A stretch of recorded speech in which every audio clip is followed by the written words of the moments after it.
கர்த்தருடைய பரிசுத்த நாமத்திற்கு ஸ்தோத்திரம். கடந்த 4 நாட்களாக 5 pros to 2024 குறித்து பார்த்து வருகிறோம்.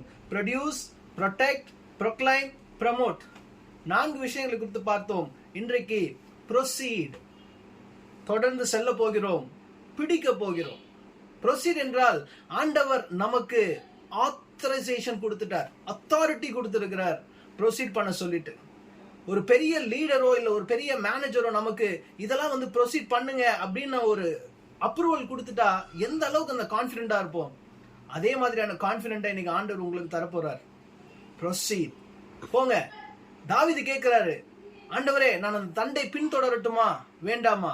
அப்போ சொல்றாரு, ஆண்டவர் பதில் சொல்றாரு தாவீது கிட்ட, நீ போ, நீ அந்த தண்டை பிடித்துக் கொள்வாய், நீ இழந்த எல்லாவற்றையும் மீட்டுக் கொள்வாய்ன்னு சொல்றாரு.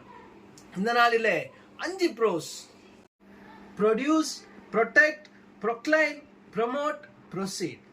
பாருங்க, இந்த 5 ப்ரோஸும் இந்த 2024 போறதுக்கு முன்னாடி உங்களுடைய வாழ்க்கையில இருக்கும்படியா நான் கேட்டுக்கொள்கிறேன். 2024 மிகப்பெரிய ஆசீர்வாதத்தை ஆண்டவர் உங்களுக்கு தரப்போகிறார். 2024 ஆண்டின் வாக்குத்தத்தம் என்ன அப்படின்னா, சங்கீதம் 34:10.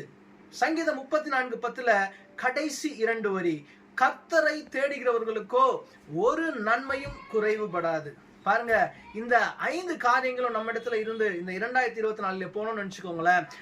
தினமும் கர்த்தரை நோக்கி தேட போகிறோம், தினமும் கர்த்தரை தேடுவோம், வேதம் வாசிப்போம், நமக்கு ஒரு நன்மையும் குறைவுபடாது. நீங்க எந்த காரியத்தை மனதில் வைத்திருக்கிறீங்களோ, எந்த காரியத்துக்காக இத்தனை நாள் ஜெபிக்கிறீங்களோ, இந்த 2024 கர்த்தரை தேடுங்கள். கர்த்தரை தேடுகிறவர்களுக்கு ஒரு நன்மையும் குறைவுபடாது.